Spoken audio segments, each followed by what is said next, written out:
Aurélie Ruland, bonjour. Bonjour. Donc Jean-Paul Carteret me disait que sa mairie était totalement numérique, alors je venais m'en assurer auprès de vous qui êtes la secrétaire de mairie de Lavoncourt. Alors quels sont les métiers de la mairie qui ont été numérisés?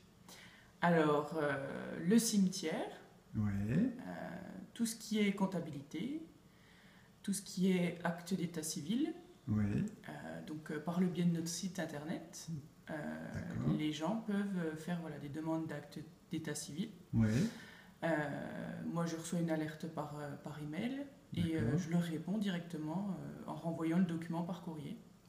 d'accord. Et je me suis laissé dire aussi qu'on pouvait payer ces taxes locales directement via votre site web. Tout à fait. En fait, Comme... vous vous connectez sur le site internet de l'Avoncourt. Ouais, Il ouais, y a un lien qui vous renvoie sur une plateforme des impôts, ouais, comme quand vous payez une amende ou quelque chose voilà, dans ce style, vos d'accord. taxes foncières, etc. Et en fait, depuis là, vous avez un code qui figure en bas de la facture. Vous Mhm. rentrez votre code et vous réglez votre facture avec votre carte bancaire. Tranquille. Voilà. En 5 minutes, c'est fait.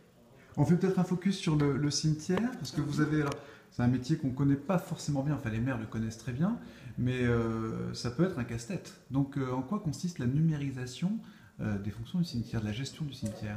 Alors, ce qui est intéressant, en fait, c'est que quand vous allumez votre logiciel, vous tombez directement sur l'ensemble du cimetière, sur les concessions individuelles, et en fait, vous avez accès tout de suite au titulaire de la concession, Mhm. son numéro, sa date d'achat, quels sont les héritiers, voilà, la durée de la concession.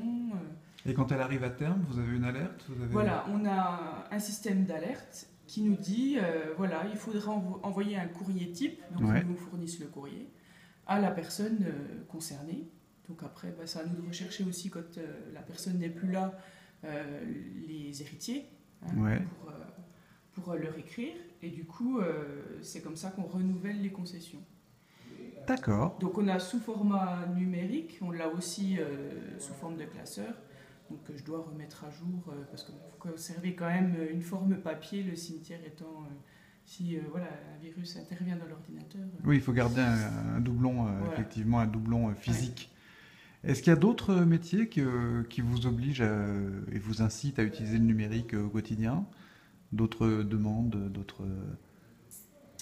Je sais que tout ce qui est par exemple loyer, Ouais. quand les personnes font appel à la CAF, Mhm. maintenant nous on intervient directement pour remplir la partie propriétaire du bien. On peut directement par internet en fait le remplir au lieu de faire sur papier. Il faut l'envoyer, il y a un temps voilà, de traitement de la demande de la part de la CAF ou la MSA. Mais là D'accord. on fait directement par internet, du coup c'est traité rapidement, quoi. Et est-ce qu'on peut payer sa cantine à l'avant-cours quand on est parent d'élèves, la cantine des enfants? Est-ce qu'on peut la payer en ligne ou pas encore? Alors là, je ne crois pas le syndicat scolaire. Parce que Non? c'est la commune de Lavoncourt qui a adhéré au service Tipeee. Oui. Après, il faudrait que le syndicat scolaire. Voilà. D'accord, oui, Ouais, c'est oui, parce que c'est un regroupement. C'est un... voilà, Ouais, ouais, donc forcément, c'est 11 communes qui sont concernées par ce c'est pôle ça. éducatif. Ouais, Et du coup, il faut qu'ils s'y mettent aussi.